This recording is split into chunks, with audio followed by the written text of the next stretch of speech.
اعوذ باللہ السمیع العلیم من الشیطان اللعین الرجیم بسم اللہ الرحمن الرحیم الحمد للہ رب العالمین وعاقبۃ للمتقین الصلاۃ والسلام علی اشرف الانبیاء خیر المرسلین اولین و آخرین وآلہ الطیبین الطاہرین المعصومین المظلومین۔ معزز مومنین و مومنات، گناہان کبیرہ کے سلسلہ گفتگو میں آج ہم جس موضوع پر بات کریں گے وہ گناہ کبیرہ جو آج ہمارا موضوع گفتگو ہے وہ ہے یتیم کا مال کھانا۔ یتیم وہ ہوتا ہے کہ جس کے سر سے باپ کا سایہ اٹھ جائے، اور قرآن میں بہت سی آیتیں ہیں جس میں یتامہ اور مساکین کا ذکر کیا گیا ہے۔ مسکین وہ بچہ جس کے ماں اس دنیا سے چلی جائے، اور یتیم وہ بچہ جس کے سر سے باپ کا سایہ ہٹ جائے۔ یتیم کے لیے قرآن میں بارہا یہ کہا گیا ہے کہ یتیم کی عزت کرو، مسکین کو کھانا کھلاؤ۔ یعنی یہ دو مسئلے ہوتے ہیں اس بچے کے لیے جو ابھی نابالغ ہو اور اس کے سر سے باپ کا سایہ ہٹ جائے، تو وہ اس کو دنیا میں ایک تو اس کے سر سے چھت ہٹ جاتی ہے، لیکن اس کے سب سے بڑا مسئلہ یہ ہوتا ہے کہ اس کی عزت اس کے باپ کی وجہ سے، جب تک کہ وہ بالغ نہیں ہو جاتا۔ تو یتیم کو جہاں دیکھو اس کو عزت کے ساتھ اس کے ساتھ پیش آؤ، اور اگر یتیم کا باپ اپنے بچوں کے لیے کچھ مال چھوڑ گیا ہے تو اس مال پر اپنی نیت خراب نہ کرو۔ یتیم کا مال تمہارے پاس خدا کی امانت ہے، اس کی بلوغت تک، اس کے بڑے ہونے تک، اس کے جوان ہونے تک وہ تمہیں سونپا گیا ہے، اس کی حفاظت کرو اس یتیم کو جب تک کہ وہ اس قابل نہ ہو جائے اس مال کو استعمال کرنے کے لیے۔ اور اس کی بہت مذمت ہے، جو شخص یتیم کا مال کھا جاتا ہے اس کے لیے بہت بڑے عذاب کی خبر ہے۔ سورہ نساء کی آیت نمبر 10 میں اللہ رب العزت ارشاد فرما رہے ہیں کہ جو لوگ یتیموں کے مال ناحق کھا جاتے ہیں وہ اپنے پیٹ میں بس انگارے بھرتے ہیں اور عنقریب جہنم واصل ہوں گے۔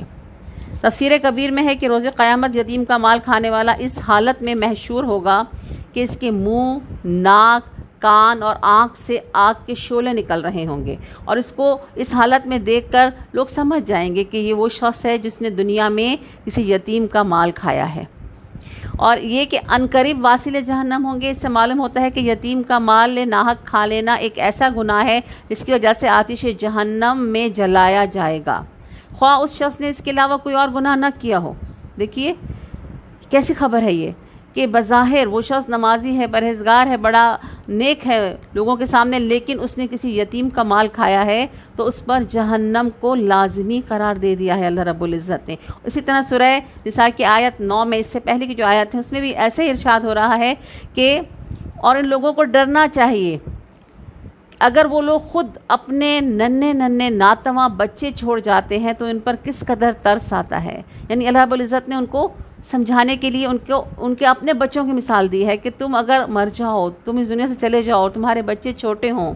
تم دیکھو کہ تمہارے بچوں کے ساتھ پیچھے کیا سلوک ہو رہا ہے۔ تصور کرو ان یتیم بچوں کو دیکھ کر کہ آج ہم ان کے کفیل ہیں، تو کل اگر ہمارے بچے ہم مر جائیں اور ہمارے بچے پیچھے رہ جائیں تو ان کے ساتھ کیسا سلوک ہونے والا ہے۔ تو ارشاد ہو رہا ہے اور ان لوگوں کو ڈرنا اور خیال کرنا چاہیے کہ اگر وہ لوگ خود اپنے بعد ننھے ناتواں بچے چھوڑ جاتے ہیں تو ان پر کس قدر ترس آتا۔ اس لیے ان کو یتیم اور غریب بچوں پر سختی کرنے کے سلسلے میں خدا سے ڈرنا چاہیے اور ان سے سیدھی طرح بات کرنی چاہیے۔ یعنی اللہ رب العزت نے گفتگو کا بھی بتایا ہے کہ یتیم کے ساتھ شفقت سے گفتگو کرو، یتیم کے ساتھ محبت سے گفتگو کرو، عزت سے گفتگو کرو۔ رسول خدا صلی اللہ علیہ وآلہ وسلم کے سامنے جب کوئی یتیم بچہ آتا تھا تو آپ صلی اللہ علیہ وآلہ وسلم اس کے سر پہ دست شفقت رکھتے تھے اور آپ کی آنکھوں میں آنسو آ جاتے تھے، اور آپ فرماتے تھے صحابہ کرام سے کہ دیکھو یہ وہ بچہ ہے کہ جس کا باپ اس دنیا سے چلا گیا اور وہ آسمان سے اپنے بچے کو دیکھ رہا ہے۔ پھر آپ فرماتے تھے جتنا اس بچے کے سر پہ دست شفقت میں پھیرتا ہوں، جتنے بالوں پر میرا ہاتھ آتا ہے اتنے بالوں کی تعداد کے برابر اللہ رب العزت اس شخص کو جنت میں محل عطا کرتا ہے جو یتیم کے سر پہ فقط دست شفقت پھیرتا ہے۔ تو یہ اجر و ثواب ہے ایک یتیم کے ساتھ حسن سلوک کرنے کا۔ اور اس کے بعد بہت سی احادیث ہمیں ملتی ہیں اس سلسلے میں۔ امام جعفر صادق علیہ السلام ارشاد فرماتے ہیں کہ حضرت خضر علیہ السلام کا واقعہ سورہ کہف کی آیت 83 میں ہے کہ وہ دیوار جسے حضرت خضر علیہ السلام نے تعمیر کیا شہر کے 2 یتیم لڑکوں کی تھی، اور اس کے نیچے انہی 2 لڑکوں کا خزانہ گڑا ہوا تھا، اور چونکہ ان لڑکوں کا باپ ایک نیک آدمی تھا تو تمہارے پروردگار نے چاہا کہ دونوں لڑکے اپنی جوانی کو پہنچیں تو تمہارے پروردگار کی مہربانی سے وہ اپنا خزانہ نکال لیں۔ یہ فضل و کرم پروردگار عالم کی جانب سے اس لیے تھا کہ ان بچوں کا والد نیک اور صالح تھا۔ معلوم ہوا کہ باپ کے نیک ہونے کی وجہ سے پروردگار عالم ان بچوں پر فضل و کرم کیا۔ یعنی یہ بھی ایک اللہ رب العزت کی طرف سے حکم ہے کہ دیکھو اگر تم نیک ہوگے، صالح ہوگے اور تم اس دنیا سے چلے جاؤ گے تو تمہارا مال تمہارے یتیم بچوں کو مل کے رہے گا۔ یہ تمہاری نیکی ہوگی جو ان کے کام آئے گی، کہ یتیم اگر اس کا والد نیک نہیں ہے تو پھر اس کا مال کھانے کے لیے بہت سے لوگ میدان میں اتر آئیں گے۔ تو اپنے اعمال درست رکھو کیونکہ زندگی کا کوئی بھروسہ نہیں ہے، اور اپنے بچوں کا خیال کرو کہ ہمارے بعد جو ہمارے بچے پیچھے رہ جائیں گے کیا ان تک ان کی وہ امانت، وہ مال جو ہم نے ان کے لیے جمع کیا ہے، محنت سے کمایا ہے، ان تک پہنچ بھی پائے گا کہ نہیں پہنچ پائے گا۔ امام محمد باقر علیہ السلام نے اپنے جد بزرگوار رسول خدا صلی اللہ علیہ وآلہ وسلم سے نقل کیا ہے، آپ کی حدیث ہے کہ قیامت کے دن کچھ لوگ اپنی قبروں سے اس طرح نکلیں گے کہ ان کے منہ سے آگ کے شعلے نکل رہے ہوں گے۔ لوگوں نے پوچھا ہے اللہ کے رسول وہ کون لوگ ہوں گے؟ تو آپ نے فرمایا وہ یتیموں کا مال ناجائز طریقے سے کھانے والے ہوں گے۔ یعنی ہر موقع پر مذمت کی گئی ہے، بتایا گیا ہے کہ یتیم کے مال کھانے کا کتنا بڑا اللہ رب العزت کے ہاں عذاب ہے۔ امیر المومنین علی ابن ابی طالب کے لیے یہ واقعہ میں تاریخ میں ملتا ہے کہ آپ کو آنکھوں کا درد لاحق ہوا، اور درد اتنا شدید تھا کہ آپ کی آنکھیں بلند ہو رہی تھیں۔ رسول خدا صلی اللہ علیہ وآلہ وسلم عیادت کے لیے تشریف لائے اور آپ نے فرمایا کہ یہ آہوزاری بے صبری کس وجہ سے ہے؟ تو مولا کائنات نے کہا کہ شدید درد کی وجہ سے ہے۔ امیر المومنین فرماتے ہیں کہ یا رسول اللہ مجھے کبھی اتنا شدید درد نہیں ہوا۔ رسول خدا صلی اللہ علیہ وآلہ وسلم نے فرمایا کہ تمہیں ایک ایسی خوفناک حدیث سناتا ہوں اس کے بعد تم اس درد کو بھول جاؤ گے۔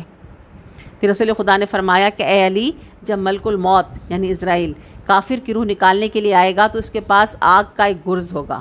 اور وہ اس سے اس کی روح اس سختی سے نکالے گا کہ جہنم بھی اس کو دیکھ کر چیخ اٹھے گی اور تیار ہو جائے گی تاکہ اس کو جلدی اس کے پاس پہنچایا جائے اس کافر کو۔ تو رسول خدا کی یہ حدیث سن کے مولا کائنات علی ابن ابی طالب اٹھ کر بیٹھ گئے، اور آپ نے پوچھا کہ یا رسول اللہ کہ آپ کی امت میں سے کوئی شخص ایسا تو نہیں جس کے ساتھ ایسا سلوک ہو؟ تو آپ صلی اللہ علیہ وآلہ وسلم فرماتے ہیں کہ ہاں، مسلمانوں میں سے 3 گروہ ایسے ہوں گے جن کی روح اس طرح سے اس سختی سے نکالی جائے گی آگ کے بنے ہوئے گرز کے ذریعے سے۔ پھر آپ نے فرمایا، رسول خدا نے فرمایا کہ پہلا گروہ ظالم حکمرانوں کا ہوگا، دوسرا گروہ ان لوگوں کا ہوگا جو یتیموں کا مال کھا جاتے ہیں، اور تیسرا گروہ جھوٹی گواہی دینے والوں کا ہوگا۔ یعنی اس سختی سے اللہ رب العزت ان کی اس دنیا سے جب ان کے جسم سے روح نکل رہی ہوگی یہیں سے سختی شروع ہو جائے گی، اور اس کے بعد بروز محشر ان کے ساتھ جو حشر ہونے والا ہے اس کا تو اللہ رب العزت نے بتا دیا کہ وہ واصل جہنم ہوں گے، چاہے کہ دنیا میں انہوں نے کوئی اور گناہ نہ بھی کیا ہو، فقط یتیم کا مال کھایا ہو۔ تو یہ بہت بڑی امانت ہے اللہ رب العزت کی طرف سے۔ اگر ہمارے ارد گرد کوئی ایسا بچہ ہے کہ جس کی ہم کفالت کر سکتے ہیں، وہ یتیم ہے، تو یہ وہ نیکی جس کے لیے رسول خدا فرماتے ہیں کہ جب کوئی شخص کسی ایک یتیم کی کفالت کرتا ہے تو بروز محشر جب بہشت میں جائے گا تو آپ نے اپنی دونوں انگلیاں برابر کر کے دکھائیں، شہادت کی انگلی اور درمیانی انگلی، وہ میرے ساتھ اس طرح بہشت میں ہوگا جیسے یہ 2 انگلیاں ساتھ ہیں۔ یہ اللہ رب العزت کی طرف سے انعام ہوگا، یعنی اس نے ایک یتیم کی کفالت کی۔ اگر وہ یتیم مالدار ہے یعنی اس کا والد کچھ مال چھوڑ کر گیا ہے تو اس کو امانتاً اس بچے کے جوان ہونے تک تم اس کو رکھو، بے شک اس میں سے خرچ کرو لیکن اس کا حساب الگ سے رکھو۔ یہ حدیث میں آتا ہے کہ اپنے بچوں کے ساتھ اس یتیم کے مال کے حساب کو نہ ملاؤ اس بچے پہ اگر آپ خرچ کر رہے ہو اس کے باپ کا مال تو اس کا حساب رکھو، اور جب وہ جوانی پر پہنچ جائے، سمجھدار ہو جائے، رشد ہو جائے تو پھر اس کو اس کا مال لوٹا دو۔ یہی اللہ کا حکم ہے۔ اللہ رب العزت ہمیں توفیق عطا فرمائے کہ ہم احکامات خداوندی اور رسول خدا کے حکم کے مطابق اپنی زندگی گزاریں، اور یتیموں پر ویسے ہی شفقت سے پیش آئیں جیسے اللہ کا حکم ہے اور اللہ کے رسول کا حکم ہے۔ آمین یا رب العالمین۔ وما علینا الا البلاغ المبین۔ اللہم صلی علی محمد وآل محمد وعجل فرجہم اجمعین برحمتک یا ارحم الراحمین۔